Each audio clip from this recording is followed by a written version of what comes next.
चलिए तो अब अपन बात करते हैं यहाँ पर ह्यूमन हार्ट के बारे में। ह्यूमन हार्ट या मानव हृदय जिसको अपन कह रहे हैं, ठीक है ना। ह्यूमन हार्ट, ठीक है। ह्यूमन हार्ट की कवरिंग की अगर बात करें, पहले अपन कवरिंग या इसके आवरण की बात करते हैं। तो इसकी जो कवरिंग है, इसका जो आवरण है, उसको हम क्या कहते हैं? उसको हम कहते हैं पेरिकार्डियम, ठीक है। तो हृदय का जो आवरण होता है वो आवरण क्या कहलाता है? पेरिकार्डियम कहलाता है। पेरिकार्डियम जो होती है, इसमें बाहर की तरफ जो होती है वो फाइब्रस पेरिकार्डियम होती है, ठीक है। और अंदर की तरफ जो होती है वो सीरस पेरिकार्डियम होती है, ठीक है। बाहर की तरफ फाइब्रस, अंदर की तरफ सीरस पेरिकार्डियम। मतलब जो आवरण होगा उसमें बाहर वाली स्तर कौन सी होगी? Fibrous pericardium. अंदर वाली स्तर कौन सी होगी? Serous pericardium. सीरस पेरिकार्डियम भी दो स्तर में विभाजित होती है, बाहर की तरफ पेराइटल सीरस और अंदर की तरफ विसरल सीरस, ठीक है। मतलब अब क्रम क्या बनेगा? क्रम देखिए, क्रम ये बनेगा कि सबसे बाहर की तरफ तो क्या होगी? फाइब्रस पेरिकार्डियम, उसके अंदर आएंगे तो पेराइटल सीरस, उसके अंदर आएंगे तो विसरल सीरस, ठीक है। तो ये क्रम बनेगा। मतलब अपन हार्ट की बात करें तो देखिए, हार्ट में सबसे बाहर की तरफ ये वाली जो है ये फाइब्रस होगी, ये होगी और फाइब्रस। उसके अंदर चले अगर अपन,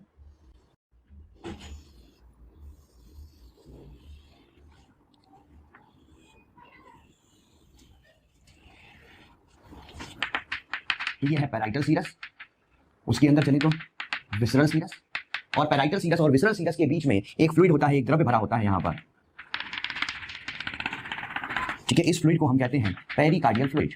ये जो फ्लूइड होता है ये क्या कहलाता है? पेरिकार्डियल फ्लूइड, जो कि दोनों सीरस के बीच में होता है। कौन कौन सी सीरस? पेराइटल सीरस और विसरल सीरस के बीच में जो फ्लूइड होगा, जो द्रव्य होगा, उसको हम पेरिकार्डियल फ्लूइड कहेंगे, ठीक है। बात समझ में आ गई? अब इसके अंदर हृदय होगा, जो हृदय होगा वो इनके इस आवरण के अंदर होगा। और हृदय जो होता है वो खुद 3 स्तर से मिलकर बनता है। इस तरह से इसको अलग से आपको हृदय की लेयर बताने के लिए मैं ये बना देता हूं। ये जो है ये हमने क्या बनाया? हार्ट बनाया है, हृदय बनाया है। अब ये हार्ट या हृदय जो है, इसमें बाहर की तरफ जो होगी वो एपिकार्डियम है, बीच में मायोकार्डियम है और अंदर की तरफ एंडोकार्डियम, ठीक है। एपिकार्डियम, मायोकार्डियम और एंडोकार्डियम, और इसके अंदर यहाँ पर रक्त होगा। ये हार्ट के जो होंगे चेंबर होंगे वो रक्त होगा, ठीक है। तो ये पूरा क्रम समझ में आ गया आपको, आवरण से लेकर हृदय की स्तर तक, हृदय की भित्ति तक, ठीक है। अच्छा, जो हृदय होता है, हम 2 तरह के हृदय या हार्ट के बारे में बात करते हैं। एक तो होता है न्यूरोजेनिक हार्ट। न्यूरोजेनिक का मतलब क्या होता है?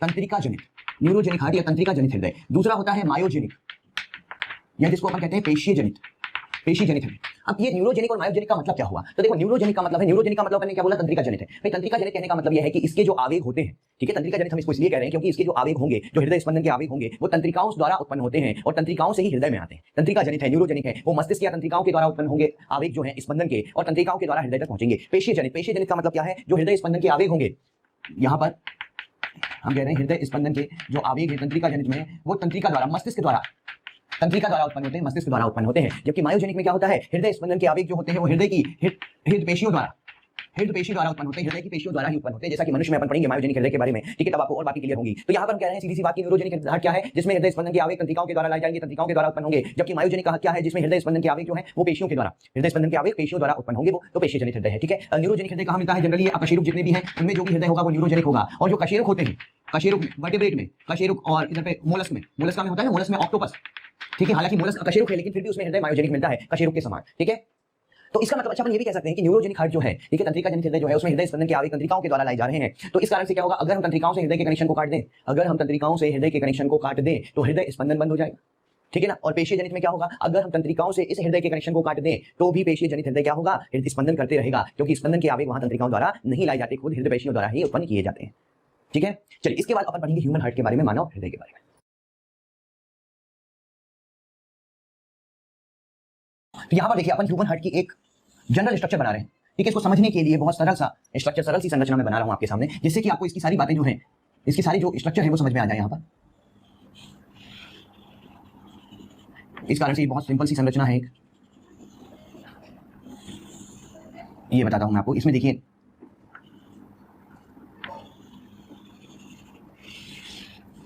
ये इस तरीके से हृदय जो होता है उसमें 4 कक्ष होते हैं, ठीक है। 4 कक्ष कौन कौन से? राइट एट्रिया को मैं RA से लिख रहा हूं, या दायां आलिंद, लेफ्ट एट्रिया या बायां आलिंद, राइट वेंट्रिकल या दायां निलय, राइट एट्रियम, लेफ्ट वेंट्रिकल, बायां निलय, ठीक है। तो ये आलिंद हो गए, ये निलय हो गए, ठीक है। तो 4 कक्ष, मतलब ह्यूमन हार्ट की अगर अपन बात करें तो कितने कक्ष होते हैं ह्यूमन हार्ट में? तो हम कहेंगे ह्यूमन हार्ट में जो होते हैं 4 कक्ष होते हैं। 4 कक्ष कौन कौन से? इसमें 2 तो कौन से हो गए? आलिंद हो गए, और 2 हो गए, 2 निलय हो गए, ठीक है। जो आलिंद होते हैं ये ऊपरी छोटे कक्ष होते हैं, डायग्राम में भी आप देख सकते हैं, और जो निलय होते हैं वो निचले बड़े कक्ष होते हैं निलय, ठीक है, जैसा कि आप देख सकते हैं, ठीक है। तो आलिंद जो है, देखिए, इसमें जो शरीर का डीऑक्सीजनेटेड ब्लड है, डीऑक्सीजनेटेड मतलब डीऑक्सीजनीकृत रक्त की अपन बात कर रहे हैं। जो डीऑक्सीजनेटेड ब्लड है वो डीऑक्सीजनेटेड ब्लड कहां आता है? राइट एट्रियम में आता है, यहाँ पर डीऑक्सीजनेटेड ब्लड, शरीर से डीऑक्सीजनेटेड ब्लड जो है वो कहां पर आएगा, राइट एट्रियम में आएगा, दाएं आलिंद में आएगा, ठीक है।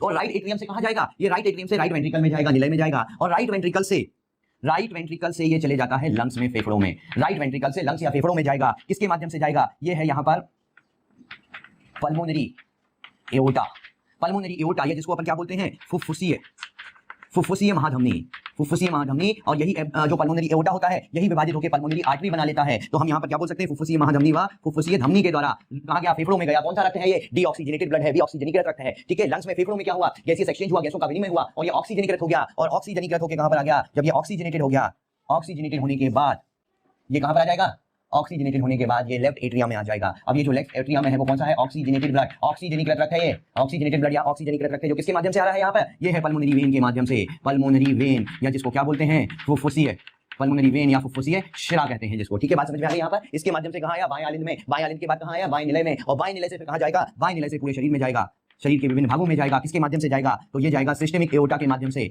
सिस्टेमिक एओर्टा या जिसको क्या बोलते हैं, देहिक महाधमनी, सिस्टमिक एओर्टा या देहिक महाधमनी, ठीक है। तो एक क्रम समझ में आ गया आपको। हमने कहा कि डीऑक्सीजनेटेड ब्लड राइट एट्रिया में आया पूरे शरीर से, राइट एट्रिया से राइट वेंट्रिकल में गया, राइट वेंट्रिकल से कहां गया, पल्मोनरी एओर्टा और आर्टरी के माध्यम से लंग्स में गया, लंग्स में जाने के बाद लंग्स की सतह पर आने के बाद गैसीय विनिमय हुआ जिसके कारण ये ऑक्सीजनेटेड हो गया, ऑक्सीजनेटेड होकर ये कहां गया, लेफ्ट एट्रिया में, बाएं आलिंद में, लेफ्ट एट्रिया से लेफ्ट वेंट्रिकल में, बाएं निलय में, और लेफ्ट वेंट्रिकल से पूरे शरीर में चला गया, पूरे शरीर में किसके माध्यम से, देहिक महाधमनी या सिस्टमिक एओर्टा के माध्यम से। तो इस तरीके से ये जो है रक्त का जो प्रवाह है ये जो है वो चलता रहता है, इसका सर्कुलेशन, इसका परिसंचरण चलते रहता है, ठीक है। बात समझ में आ गई यहाँ पर। अब देखिए दोनों आलिंद के बीच में ये जो पट दिख रहा है आपको, दोनों आलिंद को विभाजित करने वाला पट जो है अंतर आलिंदी पट कहते हैं इसको, अंतर आलिंदी पट होता है ये जो दोनों आलिंद को विभाजित करता है। इसी तरह से पट जो दोनों निलय को विभाजित करता है उसको हम कहते हैं अंतर निलयी पट कहते हैं, उसको क्या बोला जाता है, उसको अंतर निलयी पट कहा जाता है, ठीक है। अब यहाँ पर दाएं आलिंद के दाएं और ऊपरी भाग में, यहाँ पर दाएं आलिंद के दाएं और ऊपरी भाग में SA नोड मिलेगा। क्या मिलेगा, SA नोड, या इसको अपन क्या बोलते हैं, cyano atrial node, SA node या साइनो एट्रियल नोड मिलेगा। कहां मिलेगा, दाएं आलिंद के दाहिने और ऊपरी भाग में, दाहिने और ऊपरी भाग में। तो देखिए SA नोड जो है, SAN जिसको अपन कहते हैं गति प्रेरक है, पेस मेकर कहते हैं अपन इसको, गति प्रेरक या पेस मेकर या गति प्रेरक क्यों कहते हैं, क्योंकि हार्ट बीट जो होती है, हृदय स्पंदन के आवेग इसी के द्वारा उत्पन्न होते हैं, और ये हृदय पेशियों का ही रूपांतरण होता है। SA नोड हृदय पेशियों का ही रूपांतरण है और हृदय स्पंदन के आवेग इसी से उत्पन्न होंगे, इसलिए हम इसको गति प्रेरक या पेस मेकर कहते हैं, ठीक है ना। राइट एट्रिया के दाएं व ऊपरी भाग में मिलेगा, दाएं और ऊपरी भाग में मिलेगा, ठीक है। हृदय स्पंदन के आवेगों को उत्पन्न करेगा। ये अधिकतम 70 से 75 स्पंदन प्रति मिनट की दर से आवेग उत्पन्न कर सकता है, ठीक है ना। एक मिनट में 70 से 75 स्पंदन की दर से ये आवेग उत्पन्न करता है। बात समझ में आ गई, ठीक है। तो ये ऐसे नोड है, इसको हम पेसमेकर कह रहे हैं। तो ये हृदय पेशियों का ही रूपांतरण है और हृदय पेशियों के रूपांतरण से ही आवेग उत्पन्न हो रहे हैं, इसलिए हम मनुष्य के हृदय को क्या बोलते हैं, पेशीय जनित कहते हैं, मायोजनिक कहते हैं। समझ में आ गई, मायोजनिक क्यों कहते हैं इसको, ठीक है। इसी तरह से दाएं आलिंद के दाहिने बाएं और निचले भाग में, बाएं और निचले भाग में एक और नोड मिलेगा जिसको अपन कहते हैं AV node, atrio ventricular node, atrio ventricular node, आलिंद निलयी पर्व, हिंदी में आलिंद निलयी पर्व कहते हैं इसको, एट्रियो वेंट्रिकुलर नोड। ये एट्रियो वेंट्रिकुलर नोड जो होता है AV नोड, इसको पेस सेटर कहते हैं। पेस सेटर क्यों, गति को सेट करने का काम करता है, ठीक है ना, हृदय की गति को सेट करता है ये, इसलिए इसको पेस सेटर कहा जाता है। ये कहां पर होता है, राइट एट्रिया के बाएं और निचले भाग, ठीक है, राइट एट्रिया के बाएं और निचले भाग में होता है, अंतर आलिंदी पट के समीप होता है ये, इसको पेस सेटर कहते हैं, ठीक है। यहां से निकलता है AV बंडल, AV बंडल अंतर निलयी पट में जाने के बाद दो ये जो बंडल होते हैं ये दो भागों में विभाजित हो जाते हैं, बंडल ऑफ हिस कहते हैं, और फिर निलय भित्ति में जाकर ये छोटे छोटे फाइबर या तंतु बना लेते हैं जिनको पुर्किंजे फाइबर कहते हैं। तो यहाँ पर आप देख सकते हो AV नोड से क्या निकला, AV बंडल निकले, AV बंडल के बाद ये क्या हो गया, बंडल ऑफ हिस हो गया, बंडल ऑफ हिस, ठीक है। बंडल ऑफ हिस से ये क्या हो गया, यहाँ पर बंडल ऑफ हिस के बाद ये जो तंतु आपको दिख रहे हैं इसको क्या बोलते हैं, ये है पुर्किंजे तंतु, पुर्किंजे फाइबर या इनको क्या कहा जाता है, इनको पुर्किंजे तंतु कहा जाता है, ठीक है। तो इस तरीके से देखिए हृदय स्पंदन के आवेग कहां से उत्पन्न होंगे, ऐसे नोड से, ऐसे नोड से कहां आएंगे, AV नोड में, AV नोड से कहां जाएंगे, AV बंडल में, AV बंडल से कहां जाएंगे, बंडल ऑफ हिस में, बंडल ऑफ हिस से कहां जाएंगे, पुर्किंजे तंतुओं में, ठीक है। तो जो कंडक्शन पाथवे होता है, हृदय का संवहन मार्ग, कंडक्शन पाथवे इसको क्या बोलते हैं अपन, संवहन मार्ग कहते हैं। जो संवहन मार्ग SA नोड, SA नोड से AV नोड, AV नोड से AV बंडल, AV बंडल से बंडल ऑफ हिस या हिस के बंडल, बंडल ऑफ हिस से पुर्किंजे फाइबर या पुर्किंजे तंतु, ठीक है। ये संवहन मार्ग है, ठीक है। जो हृदय स्पंदन के आवेग उत्पन्न होंगे वो इस तरह से आगे बढ़ते हैं। अच्छा, हृदय का स्पंदन ऐसे नोड में भी से उत्पन्न होता है, अधिकतम जो होता है वो तो ऐसे नोड से उत्पन्न होता है, लेकिन स्पंदन के आवेग जो है AV नोड और पूरा संवहन मार्ग उत्पन्न कर सकता है, लेकिन उसकी दर बहुत कम होती है। मतलब अगर आपसे ये क्वेश्चन जैसे AV नोड होता है ये 20 से 25 प्रति मिनट की दर से उत्पन्न कर सकता है। अगर आपसे क्वेश्चन ऐसा पूछ लिया जाए कि ऐसे नोड खराब हो गया तो क्या हृदय का स्पंदन रुक जाएगा, नहीं, हृदय का स्पंदन रुकेगा नहीं, क्योंकि अभी AV नोड भी है वो भी तो आवेग उत्पन्न कर सकता है, ठीक है। हालांकि उसकी दर कम होगी 20 से 25 प्रति मिनट, लेकिन आवेग उत्पन्न तो कर सकता है, तो हृदय का स्पंदन रुकेगा तो नहीं, हृदय स्पंदन की दर क्या हो जाती है, एकदम से कम हो जाती है, वो बात अलग है, ठीक है।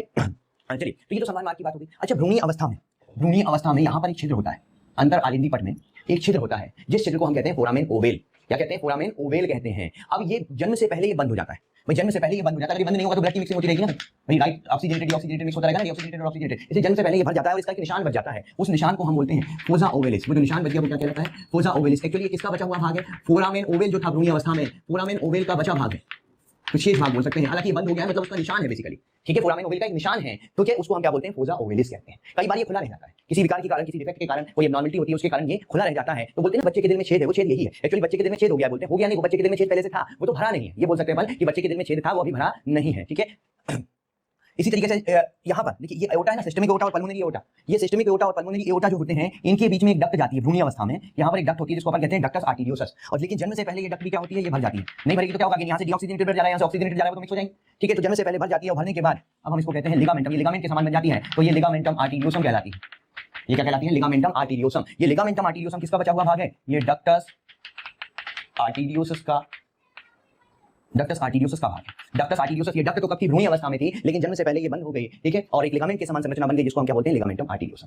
अच्छा, दोनों कंडीशन में बात सेम होगी, फोजा ओवेलिस अगर ये खुला रह जाए या लिगामेंटम आर्टेरियोसम, मतलब फोरामेन ओवेल और डक्टस आर्टेरियोसस दोनों में से कुछ भी खुला रह जाए, तो कंडीशन क्या होगी, कंडीशन ये होगी कि डीऑक्सीजनेटेड ब्लड जो होगा वो ऑक्सीजनेटेड ब्लड से मिक्स होगा, मतलब जो शरीर में यहाँ पर ऑक्सीजनेटेड ब्लड जा रहा था ये पूरी तरह से ऑक्सीजनेटेड नहीं होगा, ये मिक्स ब्लड होगा, और शरीर में पूरी तरह से ऑक्सीजनेटेड ब्लड नहीं पहुंचेगा तो ब्लड कैसा होगा, डीऑक्सीजनेटेड ब्लड वहां ज्यादा होने लगेगा, क्योंकि अब मिक्स ब्लड की सप्लाई हो रही है ना, पहले तो यहाँ प्योर ऑक्सीजनेटेड जा रहा था एक तरह से, अब यहाँ कैसा जा रहा है, मिक्स जा रहा है, तो मिक्स जा रहा है तो क्या होगा कि भाई उस ज्यादा एक्टिविटी, जैसे आपने देखा होगा जिनके दिल में छेद होता है उनको खेल कूद करने के लिए मना करते हैं, दौड़ भाग के लिए मना करते हैं डॉक्टर, ठीक है, फिर बाद में सर्जरी भी करानी पड़ती है, क्यों मना करते हैं, क्योंकि दौड़ेंगे भागेंगे तो ऑक्सीजन की डिमांड बढ़ जाएगी, ऑक्सीजन की जो आवश्यकता है वो बढ़ जाएगी, तो ऑक्सीजन तो वैसे ही कम जा रही है, अगर आवश्यकता बढ़ गई तो उसकी पूर्ति के लिए, उसकी आपूर्ति के लिए ऑक्सीजन कहां से लाएंगे, तो बच्चे की मृत्यु भी हो सकती है, बेहोश भी हो सकता है, इसलिए डॉक्टर जो है इन चीजों के लिए मना करते हैं जिनके दिल में छेद होता है उनको, ठीक है। तो अगर मान लीजिए फोजा ओवेलिस खुला रह जाए, मतलब फोरामेन ओवेल, तो पीएफओ कहते हैं उसको, पीएफओ मतलब patent foramen ovale, patent foramen ovale. ये किस कंडीशन को कहते हैं, अगर फोरामेन ओवेल जन्म के बाद भी खुला रह गया तो उस कंडीशन को पीएफओ कहते हैं, और अगर ये डक्टस आर्टेरियोसस जो है वो जन्म के बाद खुली रह गई तो इसको पीडीए कहते हैं, पीडीए। पीडीए क्या है, पेटेंट डक्टस आर्टेरियोसस, मतलब डक्टस आर्टेरियोसस रह जाएगा बोल जाएगा पीडीए में डक्टस आर्टेरियोसस, और दोनों ही से क्या होगा, दोनों स्थिति में शरीर में ऑक्सीजन की मात्रा है, ऑक्सीजन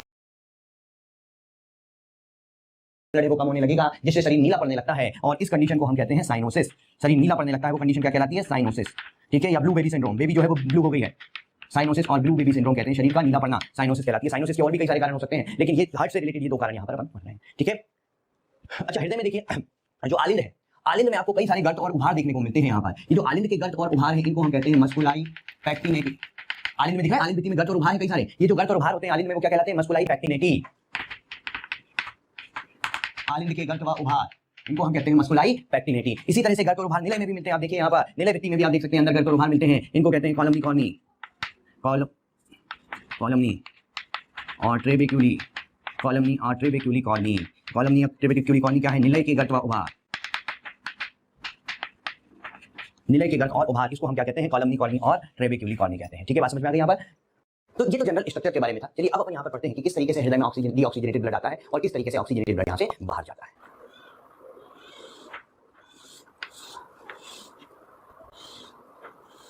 कि देखिए ये है right atria, left atria, right ventricle और लेफ्ट वेंट्रिकल, ठीक है। यहाँ पर हमने कहा डीऑक्सीजनेटेड ब्लड आएगा राइट एट्रिया में, तो राइट एट्रिया की पहले चलिए बात करते हैं। राइट एट्रिया में डीऑक्सीजनेटेड ब्लड एसवीसी, एसवीसी इसको अपन क्या बोलते हैं, सुपीरियर वेना कावा या अग्र महाशिरा कहते हैं, सुपीरियर वेना कावा, अग्र महाशिरा या इसी को हम प्रीकावल कहते हैं, ठीक है। ये डीऑक्सीजनेटेड ब्लड लेकर आती है, और ये डीऑक्सीजनेटेड ब्लड लेकर आती है शरीर के ऊपरी भागों से, शरीर के ऊपरी भाग से जो डीऑक्सीजनेटेड ब्लड आता है वो सुपीरियर वेना कावा लेकर आती है। दूसरा आईवीसी, आईवीसी है जिसको अपन क्या बोलते हैं, इंफीरियर वेना कावा, आईवीसी या इंफीरियर वेना कावा पश्चिम महाशिरा, ठीक है, पश्चिम महाशिरा कहते हैं। ये शरीर के मध्य और निचले भागों से डीऑक्सीजनेटेड ब्लड लेकर आती है, मध्य और निचले भागों से शरीर के जो डीऑक्सीजनेटेड ब्लड होता है वो आईवीसी लेकर आती है, इसको हम पोस्ट कावल भी कहते हैं। और तीसरा हो गया coronary sinus, coronary sinus, coronary sinus जो होते हैं वो हृदय पेशियों से डीऑक्सीजनेटेड ब्लड को लेकर, ठीक है, मतलब सुपीरियर वेना कावा शरीर के ऊपरी भागों से डीऑक्सीजनेटेड ब्लड लेकर आएगी, इंफीरियर वेना कावा शरीर के निचले भागों से डीऑक्सीजनेटेड ब्लड लेकर आएगी, निचले और मध्य से, और कोरोनरी साइनस खुद हृदय पेशियों से डीऑक्सीजनेटेड ब्लड को लेकर आएगा और कहां पर डाल देगा, राइट एट्रियम में, दाएं आलिंद में डाल देंगे। यहां पर देखिए सुपीरियर वेना कावा का जो छिद्र होता है उसमें जो कपाट होता है, वॉल्व होता है, उसको हम कहते हैं हेवर्शियन वॉल्व। ये वॉल्व क्या कहलाता है, हेवर्शियन वॉल्व कहलाता है, जो कि अवशेषी होता है। कैसा होता है, ये अवशेषी होता है। दूसरा इंफीरियर वेना कावा के छिद्र पर जो वॉल्व होता है उसको हम कहते हैं यूस्टिचियन वॉल्व, और कोरोनरी साइनस के छिद्र पर जो वॉल्व होता है उसको हम कहते हैं थेबेशियन वॉल्व। असल में ये वॉल्व जो होते हैं, कपाट जो होते हैं, इनके फंक्शन क्या होते हैं कि रक्त जब आ गया यहाँ से तो जब आलिंद का संकुचन होगा तो ऐसा ना हो कि रक्त वापस चला जाए, तो इस कारण से जब आता है रक्त तब तो ये खुले होते हैं, जैसे ही अंदर से प्रेशर पड़ता है तो ये बंद हो जाते हैं। जैसे दरवाजा होता है ना, जब एक तरफ से धक्का देते तब तो खुल जाता है, दूसरी तरफ से धक्का देते तो बंद हो जाता है, ठीक है, वही बात है। कपाट मतलब क्या करते हैं, रक्त के विपरीत प्रवाह को रोकते हैं और रक्त के एक दिशीय प्रवाह को नियंत्रित करने का काम करते हैं। ये कपाट का काम होता है। ठीक है, चलिए और भी कपाट पढ़ेंगे, आगे पढ़ेंगे। अपन यहाँ पर पढ़ चुके हैं राइट वेंट्रिकल से हमें पता है फेफड़ों से जो है पल्मोनरी वेन या शिरा के माध्यम से, फुफ्फुसी शिरा के माध्यम से जो है रक्त ऑक्सीजनेटेड लेफ्ट एट्रियम में, लेफ्ट एट्रिया से लेफ्ट वेंट्रिकल में, लेफ्ट वेंट्रिकल से महाधमनी के माध्यम से जो है वो पूरे शरीर में जाएगा। अच्छा, सबसे मोटी भित्ति किसकी होती है भाई? सबसे मोटी भित्ति लेफ्ट वेंट्रिकल की होती है। सबसे मोटी भित्ति जो होती है वो किसकी होती है? लेफ्ट वेंट्रिकल की होती है। लेफ्ट वेंट्रिकल की भित्ति सबसे मोटी क्यों है? क्योंकि सबसे ज्यादा प्रेशर के साथ ब्लड जो पंप करेगा वो लेफ्ट वेंट्रिकल ही करेगा। भाई लेफ्ट वेंट्रिकल को ब्लड पूरे शरीर में भेजना है। जब लेफ्ट वेंट्रिकल को ब्लड पूरे शरीर में भेजना है, इसका मतलब सबसे ज्यादा प्रेशर के साथ ब्लड पंप किसको करना होगा? सबसे ज्यादा प्रेशर के साथ जो ब्लड पंप करना होगा वो लेफ्ट वेंट्रिकल को करना होगा। इसलिए लेफ्ट वेंट्रिकल की भित्ति जो होती है वो कैसी होती है? सबसे मोटी भित्ति होती है। बात आ गई समझ में? ठीक है, चलिए कपाट की चलिए अपन बात कर रहे हैं। यहां पर आते हैं, ये जो आलिंद और निलय के बीच में ये जो कपाट होते हैं इनको हम कहते हैं एवी वाल्व। ये क्या कहलाते हैं? एवी वाल्व कहलाते हैं, या एट्रियो वेंट्रिकुलर वाल्व, या इसको हम कहते हैं आलिंद निलयी कपाट, या इनको हम कस्पिड वाल्व भी कहते हैं। कस्पिड वाल्व, कस्पिड कपाट भी कहते हैं। ठीक है, ये कौन से वाल्व है? नाम से समझ में आ रहा है, आलिंद और निलय के बीच में होंगे, जिससे कि आलिंद का रक्त निलय में तो आ सके, लेकिन जब निलय का संकुचन हो तो ये रक्त वापस ना जा सके। एक दिशा में तो खुल जाएंगे, निलय का संकुचन होगा तो यहाँ पर अटक जाएंगे, अभी ऊपर की तरफ नहीं खुलते। ठीक है, तो ये कस्पिड वाल्व होते हैं राइट एट्रिया और राइट वेंट्रिकल के बीच में। Right atria and right ventricle के बीच में यहाँ पर देखें तो ट्राई कस्पिड वाल्व होते हैं। यहाँ पर कौन से वाल्व होते हैं? ट्राई कस्पिड वाल्व होते हैं, या जिसको अपन क्या बोलते हैं? त्रिवलनी कपाट। ट्राई कस्पिड वाल्व या त्रिवलनी कपाट कहते हैं। लेफ्ट एट्रिया और लेफ्ट वेंट्रिकल के बीच में, left atria and left ventricle के बीच में बाइकस्पिड वाल्व होते हैं। बाइकस्पिड वाल्व, या इसको अपन क्या बोलते हैं? इसको हम कहते हैं द्विवलनी कपाट, या इसको मिट्रल वाल्व भी कहते हैं। द्विवलनी कपाट या मिट्रल वाल्व। ठीक है, अब ये होते क्या? एक्चुअली ट्राइकस्पिड है, देखिए समझ में आ रहा है। ट्राइकस्पिड में 3 वलन है, बाइकस्पिड में 2 वलन है। अब ये वलन क्या होते हैं? होता क्या है? वलन जो है अर्धचंद्राकार संरचना होती है, जैसे ये निलय हो गया। अब ये निलय की भित्ति आप मानिए, निलय के जो मसल्स होते हैं उनको हम कहते हैं पेपिलरी मसल्स। निलय भित्ति के मसल्स क्या कहलाते हैं? पेपिलरी मसल्स कहलाते हैं। अब जैसे ट्राइकस्पिड है तो कितने वलन होंगे? 3 वलन। ये वलन कस्प इस तरह से होते हैं, अर्धचंद्राकार संरचना होती है जिनको हम क्या बोलते हैं? कस्प। ठीक है, अब ये कस्प कितने?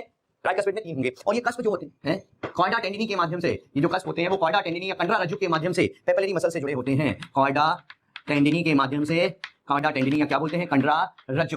इस कॉर्डा टेंडिनी या कंडरा रज्जु के माध्यम से कस्प किससे जुड़े होते हैं? निलय भित्ति के पेपिलरी मसल या पेपिलरी पेशियों से जुड़े होते हैं। ठीक है, और बात वही है, एक दिशा में तो खुल जाएंगे, नीचे से रक्त ऊपर जाएगा तो अटक जाएंगे, बंद हो जाएंगे। ठीक है, इस तरीके से है। मतलब यहाँ पे ट्राइकस्पिड है, 3 कस्प है, ये कंडरा रज्जु है, कॉर्डा टेंडिनी है, जिसके माध्यम से ये निलय भित्ति की पेपिलरी पेशियों से जुड़े होते हैं। ठीक है, बात समझ में आ गई? यहाँ ट्राइकस्पिड है, यहाँ पर बाइकस्पिड है, और यहाँ पर जो एओर्टा होता है, तो यहाँ पर फुफ्फुसी माधमनी होगी, यहाँ पर दैहिक माधमनी होगी, इनके छिद्र पर भी वाल्व होते हैं, अर्धचंद्राकार कपाट कहते हैं उनको।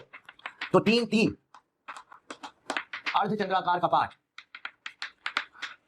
प्रत्येक महाधमनी के छिद्र पर, 3 अर्धचंद्राकार कपाट होंगे, 3 यहाँ पर 3 यहाँ पर। अर्ध काम वही है कि जब निलय का संकुचन होगा तो रक्त जो है वो महाधमनियों में जाएगा तो ये खुल जाएंगे, लेकिन जब निलय का शिथिलन होगा तो रक्त वापस नहीं आ पाए, इसके लिए ये बंद हो जाएंगे। ठीक है, मतलब जो भी कपाट है सीधी सी बात है, रक्त के एक दिशीय प्रवाह को नियंत्रित करते हैं, बनाए रखते हैं, और रक्त के विपरीत प्रवाह को रोकने का काम करते हैं। ठीक है, जहां पर भी कपाट वाली बात आए, इनका फंक्शन, इनका कार्य यही है। चलिए अब हम बात करते हैं कि आलिंद का जो रक्त होता है वो निलय में किस प्रकार से आता है। तो देखिए यहाँ पर जैसे हमने कहा कि आलिंद जो है ऊपरी और छोटे कक्ष होते हैं, निलय जो है निचले और बड़े कक्ष होते हैं। ये right atria, left atria, right ventricle, left ventricle. आलिंद का रक्त निलय में किस तरीके से आता है हम उसकी बात करते हैं। तो देखिए आलिंद का रक्त निलय में 3 प्रावस्थाओं में आता है। सबसे पहले अपन बात करते हैं फर्स्ट रैपिड फिलिंग की।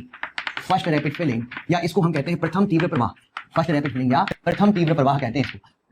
फर्स्ट रैपिड फिलिंग में क्या होता है? देखिए कि आलिंद जो शरीर का, यहाँ से शरीर के विभिन्न भागों से यहाँ फेफड़ों से रक्त आता है और ये आलिंद में भरते रहता है। ठीक है, अभी यहाँ पे कस्पिड कपाट क्या होते हैं? बंद होते हैं। अब जब रक्त ज्यादा भर जाता है तो कस्पिड कपाट पे दबाव पड़ेगा, इस दबाव के कारण, इस प्रेशर के कारण कस्पिड वाल्व क्या होंगे? खुलेंगे एकदम से। अचानक से जैसे ही कस्पिड वाल्व खुलते हैं, जितना भी रक्त एकत्रित हो चुका है आलिंद में वो निलय में आ जाता है। इसको हम प्रथम तीव्र प्रवाह कहते हैं। इसको हम क्या बोलते हैं? प्रथम तीव्र प्रवाह। मतलब प्रथम तीव्र प्रवाह जो है वो कस्पिड कपाट के खुलने के कारण होता है। ये जो होता है वो कस्पिड कपाट के खुलने के कारण होता है। जैसे ही कस्पिड कपाट खुलते हैं, आलिंद का जो रक्त एकत्रित होता है वो तेजी से निलय में आता है। ठीक है, इसी को हम क्या बोलते हैं? First rapid filling. और फर्स्ट रैपिड फिलिंग के दौरान जो है लगभग 65 से 70% ब्लड जो होता है वो आलिंद का निलय में पहुंच जाता है। इसके बाद सेकंड हम बात करते हैं स्लो फिलिंग की। स्लो फिलिंग या धीमा भरण, धीमा भरण कह सकते हैं, स्लो फिलिंग या डायस्टेसिस। स्लो फिलिंग या डायस्टेसिस में क्या होता है? देखिए अब कस्पिड कपाट खुले हुए हैं, जो रक्त एकत्रित था वो तेजी से नीचे आ चुका, प्रथम तीव्र भरण के टाइम पर तेजी से आ चुका। अब क्या होगा? अब ये होगा कि जितना भी रक्त आलिंद में आएगा उतना ही निलय में आएगा, बराबर दर होगी। ठीक है ना, मतलब आलिंद में रक्त भरण की दर ये किसके बराबर होगी? निलय भरण दर के बराबर होगी ना, क्योंकि अब तो ये कपाट खुले हुए हैं, जो रक्त एकत्रित था वो तो आ चुका, अब तो जितना आलिंद में आ रहा है उतना ही निलय में आ रहा है, बराबर है। तो ठीक है, तो उसको हम क्या बोलेंगे? स्लो फिलिंग या डायस्टेसिस। और इस समय जो है 5% जो आलिंद का रक्त होता है वो कहां पर आ जाता है? वो निलय में आ जाता है। ठीक है, तीसरा अपन बात करेंगे यहाँ पर, तीसरी अपन बात करते हैं सेकंड रैपिड फिलिंग की। सेकंड रैपिड फिलिंग जिसको अपन कहते हैं द्वितीय तीव्र भरण। सेकंड रैपिड फिलिंग के दौरान 25 से 30% जो रक्त होता है वो यहाँ पर आ जाता है। ठीक है ना, अब ये कैसे आता है? तो यहाँ पर देखिए कि आलिंद का संकुचन होगा। अभी तक ना तो आलिंद ने संकुचन किया था ना तो निलय ने संकुचन किया था, अब आलिंद का संकुचन होगा, और जैसे ही आलिंद का संकुचन होगा बचा कुचा रक्त भी निलय में आ जाएगा। इसी को हम कहते हैं सेकेंड रैपिड फिलिंग। तो सेकेंड रैपिड फिलिंग कब होती है? ये आलिंद संकुचन के दौरान होती है। ये कब होती है? आलिंद संकुचन के दौरान। जब आलिंद का संकुचन होगा तो इन तीन प्रावस्थाओं में आलिंद का रक्त कहां पर आता है? निलय में आता है। कई बार ये क्वेश्चन पूछ लेते हैं कि आलिंद का संकुचन, या जिसको सिस्टोल कहते हैं, अपन संकुचन को क्या बोलते हैं? हृदय के केस में सिस्टोल। आलिंद का संकुचन जो होता है, सिस्टोल जो होता है, उस सिस्टोल की परिस्थिति में कितना रक्त निलय में बढ़ जाता है? तो आलिंद संकुचन में करीब करीब 25 से 30% रक्त जो है वो निलय में बढ़ता है, क्योंकि लगभग 70% रक्त तो अपने आप ही आलिंद से निलय में आ जाता है बिना किसी संकुचन के, और बचा हुआ 25 से 30% रक्त निलय में तब आता है जब आलिंद का संकुचन होता है।